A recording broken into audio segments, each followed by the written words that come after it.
नमस्कार दोस्तों, आपका स्वागत है साइंस गैलेक्सी चैनल में। यहाँ पर दोस्तों आपको ये अध्याय केमिस्ट्री और बायोलॉजी दोनों में भी मिलेगा। ये इतना इम्पोर्टेंट अध्याय दोस्तों कि इसको समझना बहुत ज़रूरी है। चलिए दोस्तों हम इसको समझते हैं। अगर इससे पहले आप साइंस गैलेक्सी चैनल पर पहली बार विजिट कर रहे हो तो इसको सब्सक्राइब ज़रूर कर लीजिएगा और बेल आइकन को प्रेस ज़रूर कर लीजिए। चलिए हम यहाँ पर समझते हैं दोस्तों। ये अध्याय का नाम आप देख पा रहे हैं, जैव अणु है। अब यहाँ पर प्रश्न आपका है कि जैव अणु किसे कहते हैं। ये प्रश्न आपको स्पष्ट दिख पा रहा होगा दोस्तों कि जैव अणु क्या है। तो देखो जैव अणु का मतलब क्या होता है। जैव अणु का देखो मतलब ये होता है कि आखिर चीजें जैव अणु। तो यहाँ पर स्पष्ट आप समझ पा रहे होंगे ये जैव अणु के बारे में। तो देखिए यहाँ पर जैव अणु के बारे में कि कुछ ऐसे कार्बनिक अणु जो अत्यधिक जटिल होते तथा मानव शरीर के निर्माण में सहायक होते हैं। ये अणु शरीर में होने वाले जैव रासायनिक अभिक्रियाओं में भाग लेते हैं तथा जीवन के लिए अत्यंत आवश्यक होते हैं। तो कुल मिलाकर के जैव अणु की बात हम कर रहे हैं। तो जैव अणु अर्थात जो ऐसे कार्बनिक अणु होते हैं, क्या होते हैं, एक प्रकार के कार्बनिक अणु होते हैं जो जीवित रहने के लिए बहुत ज़्यादा जरूरी होते हैं। अब आप समझेंगे कि जीवित रहने के लिए, तो जैसे आप देखिए जीवित रहने के लिए क्या और साथ ही क्या है, ये हमारे शरीर के निर्माण में सहायता करते हैं। इस शरीर के निर्माण में मतलब हमारा शरीर का जो निर्माण हो रहा है, जो कोशिकाओं का निर्माण होता है, वृद्धि, विकास, मरम्मत, सारी क्रियाएं किस पर डिपेंड करती है, जैव अणुओं पर। और इस शरीर में जितनी भी रासायनिक क्रियाएं होती है, शरीर में जितनी भी रासायनिक क्रियाएं होती है सारे में ये भाग लेती है। तो यहाँ पर इंपॉर्टेंट निकल के क्या निकला कि सबसे पहले तो जैव अणु क्या होते हैं, कार्बनिक अणु हैं आपके। दूसरा क्या है, ये जटिल होते हैं। ये क्या होते हैं, अत्यधिक जटिल होते हैं। जटिल का मतलब होता है ये मतलब सरल इकाई से बने नहीं होते, बहुत ही जटिल होते हैं। दूसरा क्या है, ये हमारे शरीर में जितनी भी रासायनिक क्रियाएं होती हैं सारे में भाग लेते हैं और जीवन के लिए बहुत ज़्यादा जरूरी है। तो किसके लिए, जीवित रहने के लिए बहुत जरूरी है। तो देखिए ये होते हैं जैसे आपका कार्बोहाइड्रेट हम भोजन के रूप में करते हैं, जैसे आलू हुआ, जैसे चावल हुआ, किसका स्रोत है, कार्बोहाइड्रेट। प्रोटीन, यहाँ पर जो भी हम दाल खाते हैं, जो भी हम सोयाबीन, ठीक है, जो भी मांस, ये दूध, ये सारी चीज़ों से हमको क्या मिलता है, प्रोटीन। तीसरा होता है लिपिड, मतलब यहाँ पर वसा। ये मोस्टली ये हमारे तीन जो होते हैं हमारे भोजन के मुख्य घटक होते हैं, हमारे जीवित होने का आधार है। इस वजह से ये जैव अणु कहलाते हैं। ठीक है दोस्तों, तो चलिए इसको आपने पूरी तरह से समझ लिया होगा। अब हम चलते हैं नेक्स्ट प्रश्न पर। और यहाँ पर आप नेक्स्ट प्रश्न को देख पा रहे हो, ये है कि कोशिका किसे कहते हैं, इसको चित्र की सहायता से बताइए। तो कोशिका आपको पता है कि कोशिका क्या होता है कि कोशिका से ही सारे जीव का पूरा शरीर बना है। प्रत्येक कोशिका से, हर एक कोशिका से अगर हम देखें तो जीव का जो शरीर है वो किससे मिलकर के बना होता है, कोशिका से मिलकर के बना है। तो कोशिका की अगर हम बात करें तो ये सारा एक सबसे, अगर हमारे शरीर में हम देखें तो इस तरह से कोशिका होती है और एक कोशिका होती है, बीच में क्या होता है, केंद्रक होता है इसमें। तो कुल मिलाकर के ऐसी सारी कोशिकाओं से मिलकर के हमारा शरीर बना होता है। तो ये क्या है, कोशिका, ऐसी कोशिका है। और कोशिका के बाद बहुत सारी जब आपकी कोशिका मिलती है तो फिर बन जाता है आपका ऊतक। क्या बन जाता है, ऊतक। और ये ऊतक एक निश्चित काम करते हैं। तो सारी जितनी भी क्रिया होती है सब किस में होती है, कोशिका में। तो इस वजह से देखिए कोशिका एक आधारभूत संरचनात्मक इकाई होती है। इसका मतलब होता है कि हमारा जो शरीर है सारा कोशिकाओं से मिलकर के बना है। कोशिका बहुत सारी एक प्रकार की कोशिका ऊतक बनाती हैं। तो इस तरह से हमारी जो संरचना है किसकी वजह से है, कोशिका की वजह से। दूसरा क्या है, एक अपन एक औसत कोशिका का व्यास देखें तो ये 0.22 mm होती। तो अब आप सोच सकते कि आप इसको तो आंखों से भी नहीं देख सकते, इतनी छोटी कोशिका होती है। क्योंकि हमारे शरीर में लाखों कोशिकाएं तो मरती हैं पर डे, और यहाँ पर करोड़ों कोशिकाओं से हमारा शरीर बना हुआ, अरबों कोशिकाओं से। अब देखिए यहाँ पर सारी क्रियाएं, हर सारी क्रियाएं, चाहे वो श्वसन हो, चाहे वो उत्सर्जन हो, चाहे वो वृद्धि हो, चाहे वो उपापचय हो, ये सारी कोशिका के अंदर होती है। सारी चीजें कहाँ पर होती है, कोशिका के अंदर होती है। इस वजह से ही शरीर क्या है, एक तो संरचनात्मक तो इकाई है ही कि शरीर का निर्माण कोशिकाओं से मिलकर के बना है, और दूसरा क्रियात्मक इकाई। इसका मतलब होता है दोस्तों कि सारी क्रिया हर एक कोशिका में होती है। इसका मतलब कोई भी कोशिका दूसरी कोशिका पर डिपेंड नहीं है। अब देखिए दोस्तों, यहाँ पर अपन देखें कोशिका के अंदर एक पारदर्शी द्रव भरा रहता है, जिसको हम क्या बोलते हैं, कोशिका द्रव्य कहते हैं। मतलब यहाँ पर कोशिका द्रव्य भरा रहता है इसके अंदर, ये कि मतलब अर्ध तरल होता है। ये आप इसको कोलाइड अवस्था में भी बोल सकते हैं। किस अवस्था में, कोलाइड। तो इसमें ही सारे अंग, जैसे माइटोकॉन्ड्रिया, जैसे लाइसोसोम, जैसे गोल्जी बॉडी, जैसे एंडोप्लाज्मिक रेटिकुलम, राइबोसोम, आपके सारे ऑर्गन इसी में होते हैं। सारे इनको कोशिकांग बोला जाता है। तो ये सारे कहाँ होते हैं, इसी के अंदर होते हैं। ठीक है, तो ये है आपका कोशिका। अब अगर देखिए दोस्तों, अगर हम बात करें मोस्टली, अगर कोशिका की बात करें तो कोशिका में आप देखेंगे कि कोशिका में कुछ जो होता है मोस्टली इसमें इनसे मिलकर के बनी होती है। तो कोशिकांग तो आपने देख लिया ना, कि जैसे कोशिका में माइटोकॉन्ड्रिया, जैसे आपने नाभिक जिसको केंद्रक बोला जाता है, और ये गोल्जी बॉडी, ये सारे इसके अंदर होते हैं। आपको देखें कोशिका मुख्य रूप से ये 4-5 तत्वों से मिलकर के बनी होती पूरी। इसमें ज्यादातर 6 तत्व आपके देखें, कितने तत्व, 6। Carbon, hydrogen, nitrogen, oxygen, phosphorus और सल्फर। ये 90% कोशिका का भाग बनाते हैं, 90%।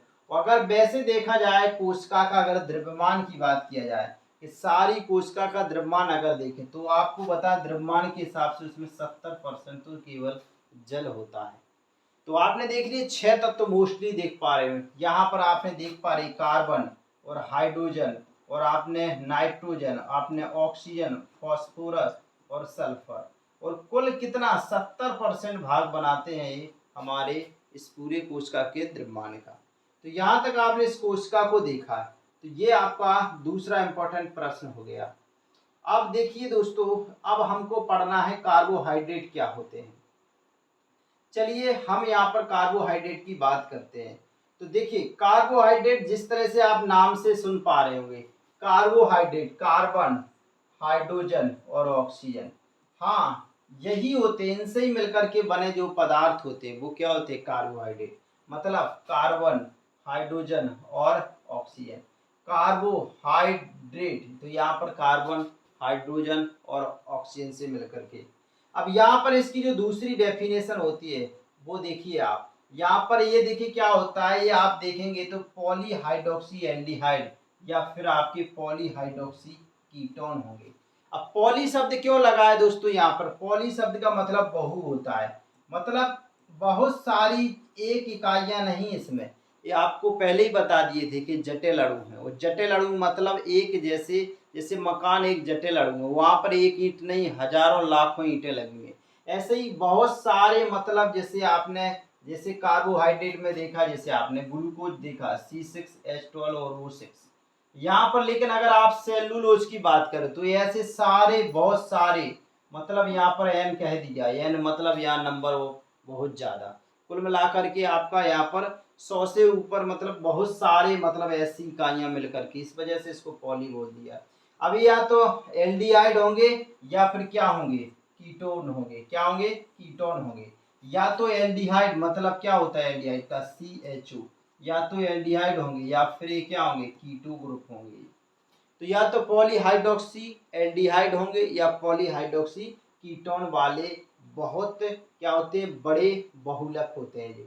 जो आपको बताया, जब इनका आप जल अपघटन करोगे, अब जब बहुत सारी इकाइयां हैं तब आप इनका, जब इनको जल अपघटन करते हो तब आपको पॉलीहाइड्रोक्सी एल्डिहाइड या पॉलीहाइड्रोक्सी कीटोन देते हैं। तो ये कार्बोहाइड्रेट कहलाते हैं। तो यहाँ पर आपने ये देख लिया, जैसे आपने ग्लूकोज देखिए, जैसे आप देखिए फ्रक्टोज देखिए, जैसे स्टार्च देखिए, जैसे सेलुलोज, ये सारे क्या हैं, कार्बोहाइड्रेट हैं। तो डेफिनेशन क्या बनी, पॉलीहाइड्रोक्सी एल्डिहाइड, पॉलीहाइड्रोक्सी कीटोन। और ऐसे बृहद बहुलकीय अणु जो जल अपघटन करने पर पॉलीहाइड्रोक्सी एल्डिहाइड या पॉलीहाइड्रोक्सी कीटोन देते हैं। तो ये क्या होते हैं दोस्तों, आपके कार्बोहाइड्रेट होते हैं। चलिए अब हम चलते हैं आगे और देखते हैं अगला प्रश्न। अब आप देखेंगे कार्बोहाइड्रेट के आप कार्य देखिए यहाँ पर, तो कार्य आपको बड़े ही उससे दिखने वाले हैं। तो यहाँ पर देखिए सबसे पहले कार्य क्या है, इसके जैविक कार्यों की बात कर रहे हो। जैविक कार्य का मतलब यहाँ पर क्या होगा कि मतलब जीवित रहने के लिए क्या जैविक कोशिकाओं में काम करता है। तो देखिए यहाँ पर सबसे पहला है, ये शरीर को ऊष्मा प्रदान करता है, मतलब हमारे शरीर को जो भी ऊर्जा मिलती है वो इससे ही मिलती है। दूसरा, हमारे मतलब यहाँ पर शरीर को पहली बात ऊष्मा, और दूसरा क्या है, काम जो कुछ भी काम करते हैं उसके लिए हमें जो भी एनर्जी मिलती है वो किससे मिलती है, इसी से मिलती है। तीसरा देखिए, पेड़ पौधों का जो बॉडी होती है, पेड़ पौधे का जो भी पूरा भाग होता है वो सारा किससे बना होता है, आपका कार्बोहाइड्रेट। जैसे आप देखिए प्लांट की जो बॉडी होती है वो मुख्य रूप से सेलुलोज की बनी होती है। क्या, सेलुलोज। तो सेलुलोज क्या है दोस्तों, सेलुलोज की तो क्या है, ये कार्बोहाइड्रेट ही है, जो क्या है आपका, ये कार्बोहाइड्रेट ही है। ठीक है, तो यहाँ पर अगर आप देखें 70% जो पार्ट बनता है वो सेलुलोज से बनता है प्लांट का। तो आपने देखा ना, शरीर के लिए ऊर्जा का काम कर रहा है, ऊष्मा का काम कर रहा है, और प्लांट का जो ज्यादातर बॉडी बना है वो इसी से बना है। अगर हम बात करें कोशिका झिल्ली की, तो हमारी जो कोशिका होती है, कोशिका के ऊपर एक झिल्ली होती है, जैसे ये कोशिका है और इसके ऊपर क्या होता है, एक आवरण होता है, इसका नाम क्या होता है, कोशिका झिल्ली होती है। ये कोशिका झिल्ली जो होती है वो इसी की बनी होती है, किसकी, इसकी से कोशिका झिल्ली, वो किसकी बनी होती है, इसी की बनी होती है। तो ये आपकी प्लांट में आपने इसका देख लिया, यहाँ पर एक चीज आपने देख लिया, शरीर में देख लिया है। चलिए अब हम बात करते हैं और अगली, यहाँ पर अब आपको भौतिक गुणों के आधार पर यहाँ पर क्या करना है, इसको बांटना है। तो भौतिक गुण का मतलब क्या होता है, भौतिक गुण का मतलब जो बाहरी रूप बनावट होती है वो उसका भौतिक गुण होता है। अगर इसको आधार पर देखें तो हम इसको मोस्टली दो रूपों में बांट सकते हैं। यहाँ पर कितने भागों में बांटते हैं, दो में। ठीक है, तो जब इनको दो में बांटते हैं तो ये देखिए आपके दो भागों में हमने बांट रखा। पहला होता है शर्कराएं और दूसरा होता है अशर्कराएं। मतलब देखिए शर्करा जो देखिए क्या होंगे, क्रिस्टलीय, क्रिस्टलीय शब्द का मतलब जानते हैं, जैसे शक्कर के क्या होते हैं, क्रिस्टल। कोई भी आपके किसी के सारे टुकड़े एक जैसी बनावट में हो तो वो क्या होते हैं, आपके क्रिस्टलीय। मीठे हों, कैसे हो, क्रिस्टलीय हो, मीठे हो, और क्या हो, जल में घुल सकते हो, जल में घुलनशील। तो ये सारे क्या होते हैं आपके, ये शर्करा होती है। जैसे ग्लूकोज देखिए, जैसे फ्रक्टोज देखिए, जैसे शर्करा माने चीनी। तो ये सारे क्या हैं आपके, ये सारे आपके शर्करा हैं। अब अगर ही वही बात करें दोस्तों, अशर्कराओं की बात करें तो ये अक्रिस्टलीय होते हैं, मतलब इनका कोई एक सा साइज नहीं होगा सारे उनका। दूसरा, ये स्वाद नहीं देते हैं इसका, और ये जल में आपके घुलेंगे भी नहीं। जस्ट इससे क्या है, इससे गुण उल्टे हैं। तो यहाँ पर जैसे आप स्टार्च देखिए, यहाँ पर देखिए आप सेलुलोज देखिए, आया ना यहाँ पर सेलुलोज, तो सेलुलोज आपने देखा ना शर्करा ही है। ठीक है, तो ये क्या है, ये अशर्करा है, मतलब इसको भौतिक गुणों के बांट दिया। एक तो शर्करा हो गया, दूसरा क्या हो गया, अशर्करा हो गया, लेकिन है क्या, कार्बोहाइड्रेट ही है। तो ये कार्बोहाइड्रेट का ही प्रकार है। चलिए अब हम देखते हैं अगला प्रश्न, और यहाँ पर है ये रासायनिक गुणों के आधार पर, और रासायनिक गुण का मतलब इनकी संरचना से होता है। और संरचना में चलिए हम देखते हैं यहाँ पर इनके रासायनिक गुणों के आधार पर। तो रासायनिक गुणों के आधार पर हम देखेंगे तो इनको आपको दो तीन प्रकार में बांटा गया है। तो देखिए सबसे पहले होता है मोनोसैकेराइड। मोनो शब्द क्यों दिया गया है, सैकेराइड का मतलब तो शर्करा होता है, और मोनो शब्द का मतलब एक होता है। मोनो शब्द का मतलब क्या होता है, एक होता है। तो कुल मिलाकर ये जब एक चीज है, यूनिट है अपने आप तो सबसे सरल कार्बोहाइड्रेट होगा ये।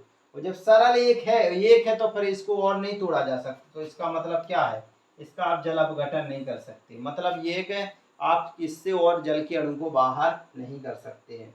तो ये आपको देखें जल में ये क्या होते हैं, घुलनशील होते हैं, जैसे ग्लूकोज और फ्रक्टोज। ये सिंगल यूनिट है, देखिए C6 और H12 और O6, ये भी ग्लूकोज का फॉर्मूला हो, यही फ्रक्टोज का होता है। लेकिन अगर आप कहें कि एक जैसा फॉर्मूला क्यों हो, तो आपको इसकी संरचना को समझना होगा। ये क्या होता है, एक एल्डोज होता है और एक क्या होता है, एक कीटोज होता है। मतलब इसमें जो इसकी संरचना बनेगी उसमें डिफरेंस होगा। ये मतलब एल्डिहाइड ग्रुप है और ये आपका क्या है, कीटोज ग्रुप है। तो संरचना आपकी इसकी अलग अलग बनती है, लेकिन अगर रासायनिक सूत्र की देखें तो एक सा ही होता है।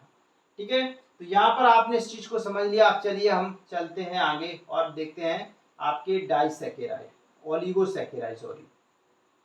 तो ऑलिगोसैकेराइड में देखो क्या होता है, ये जल अपघटन जब आप करोगे तो ये आपकी 2 से लेकर के 10, कितनी 2 से लेकर के आपकी 10 आपकी मोनोसैकेराइड इकाइयां ये आपको देंगे।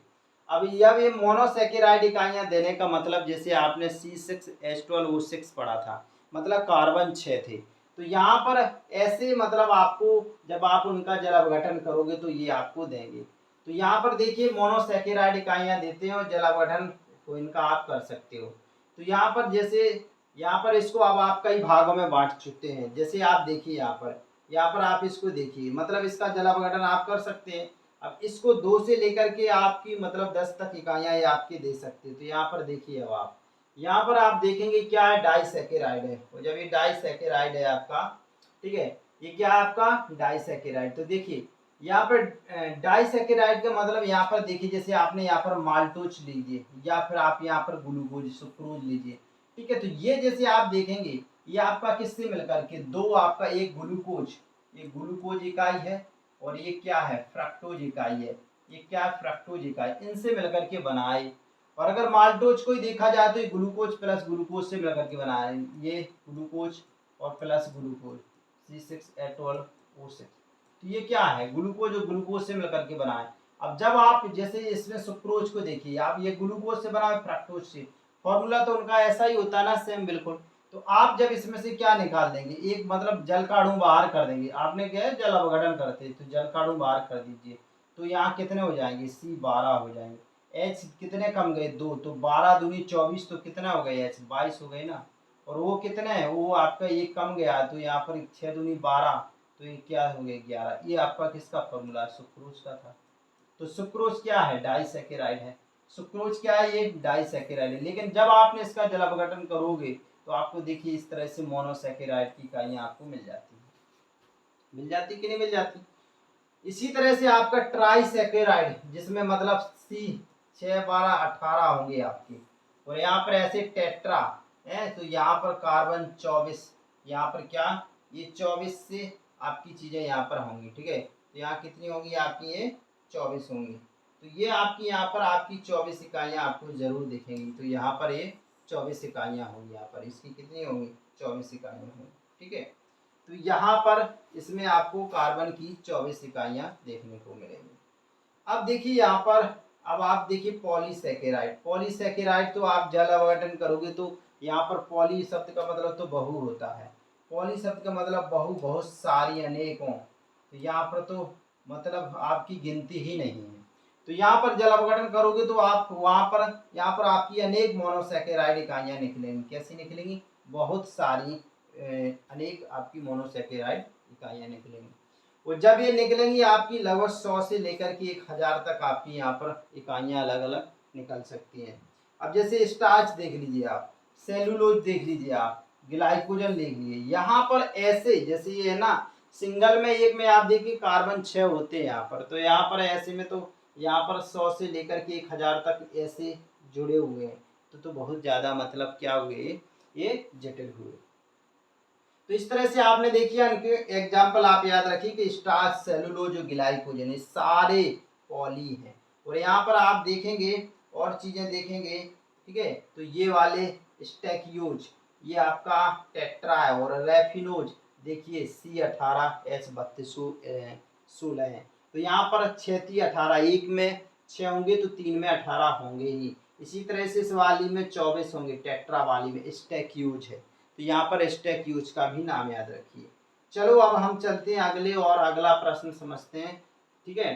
तो जब यहाँ पर कार्बोहाइड्रेट के परीक्षण में होते हैं, तो कार्बोहाइड्रेट का अगर आप परीक्षण में देखें तो यहाँ पर देखो एक मोलेस परीक्षण होता है, दूसरा देखिए यहाँ पर एक और परीक्षण होता है, दूसरा होता है एक फेहलिंग परीक्षण होता है, ठीक है, और एक होता है आपका बेनेडिक्ट परीक्षण होता है, और एक होता है आपका टॉलेन परीक्षण होता है।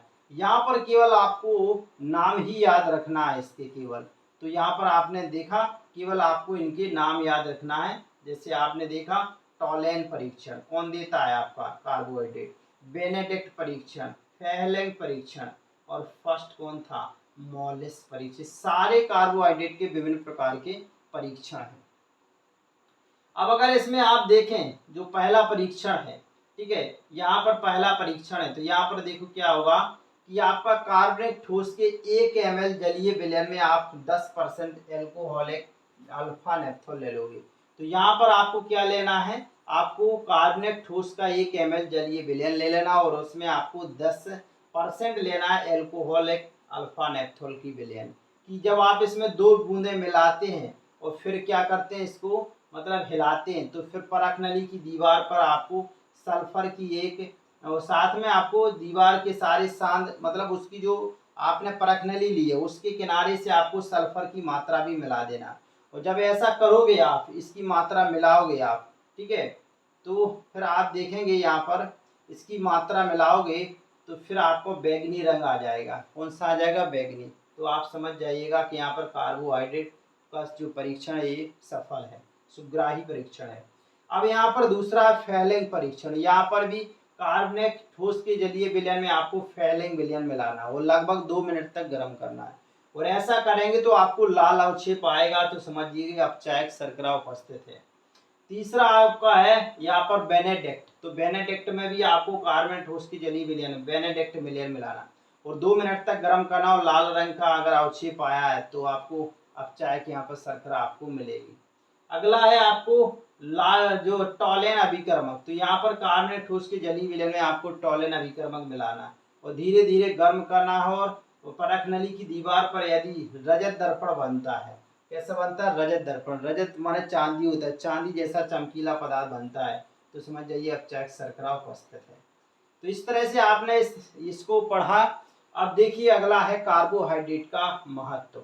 अभी आपने वहां पर जैविक महत्व देखा था, अभी ये आपका क्या है, केवल महत्व है, तो वो लगभग पूरा मिलता ही जुलता है, यहाँ पर कोई खास अलग नहीं है। यहाँ पर देखिए आप, यहाँ पर कार्बोहाइड्रेट जैसे आप प्राणी और वनस्पति में आप देखें जीवन के लिए बहुत ज्यादा आवश्यक है। ये क्या होता है जीवन के लिए, तो बहुत ज्यादा जरूरी है। जैसे आप देखिए पेड़ पौधे की जो भी आपने देखा था कि कोशिका भित्ति थी वो इसी से मूल रूप से बनी हुई थी, तो ये सेलुलोज जैसे पॉलीसेकेराइड से आपकी बनी हुई थी। तो जो सेलुलोज था ये आपका पॉलीसेकेराइड वाला था, उसी से आपकी बनी हुई थी। आप अगर देखिए यहाँ पर ग्लूकोज, फ्रक्टोज, शर्करा, स्टार्च सारे कार्बोहाइड्रेट है, ये हमें शरीर में हम इनको भोजन के रूप में लेते हुए हमें ऊर्जा प्रदान करते हैं। कुल मिलाकर के हमारा जैव ईंधन का काम करते हैं। मतलब शरीर का जैव ईंधन क्या होता है, कार्बोहाइड्रेट होता है, ग्लूकोज, फ्रक्टोज, आपका शर्करा सारे, तो ये क्या है आपके जैव ईंधन का काम करता है आपका कार्बोहाइड्रेट। और अगर आप आगे चलिए तो यहाँ पर देखिए क्या है कि जो संचित भोज्य पदार्थ के रूप में हमारे बॉडी के अंदर जो भी भोज्य पदार्थ संचित, जैसे जंतुओं में और पौधों में, हमारे इस शरीर में जो होता है जैसे कार्बोहाइड्रेट्स का, इसका तो ग्लाइकोजन के रूप में संचित होता है। प्लांट में भी इसका क्या होता है, संचित होते, तो वो भी क्या होता है, यही होते, संचित होते हैं। अगर आप देखें न्यूक्लिक अम्ल मतलब नाभिक का अगर प्रमुख घटक देखें तो वो भी आपका क्या होता है, यही होता है। इस तरह से आप देखेंगे अनेक औषधियां का निर्माण भी आपका इसी से बनता है। जैसे आप जो कैप्सूल खाते हैं उसका जो बना होता है वो स्टार्च का ही बना होता है। तो ये क्या है, सारे कार्बोहाइड्रेट ही तो है स्टार्च, तो ये सारे क्या है, कार्बोहाइड्रेट है। चलिए दोस्तों अब इम्पोर्टेंट प्रश्न की ओर चलते हैं और हम समझते हैं आखिर अमीनो अम्ल क्या होता है। तो देखिए आपने प्रोटीन का नाम जरूर सुना होगा। तो प्रोटीन क्या होता है कि अमीनो अम्लों से मिलकर के बना होता है। तो अमीनो अम्ल देखिए एक प्रकार के क्या होते हैं, कार्बनिक पदार्थ होते हैं और ये कार्बनिक यौगिक हैं जिसमें आपको 2 चीजें जरूर मिलेंगी। एक तो मिलेगा आपको एमिनो समूह और दूसरा मिलेगा आपको कार्बोक्सिलिक समूह COOH, मतलब आपको NH2 समूह मिलेगा और दूसरा क्या मिलेगा आपको COOH कार्बोक्सिलिक अम्ल, ये मिलेंगे दोनों।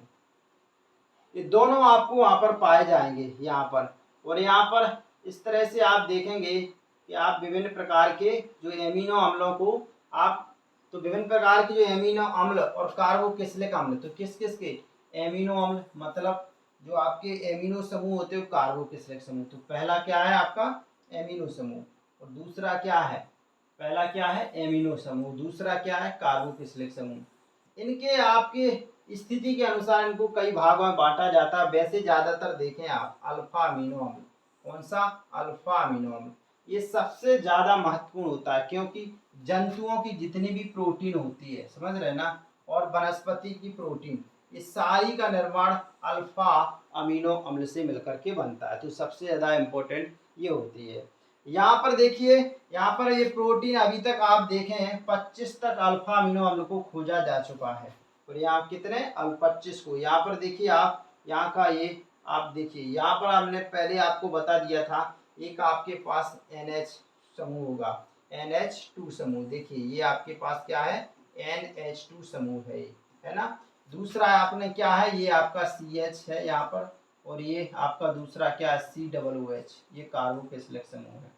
और यहाँ पर कोई भी आप एल्केन ले सकते हैं, इसके स्थान पर आपका CH3 हो सकता है, C2H5 होता है। तो इस प्रकार से ये क्या इसके साथ जुड़ा हुआ है, तो ये क्या है, मतलब अल्फा अमीनो अम्ल है।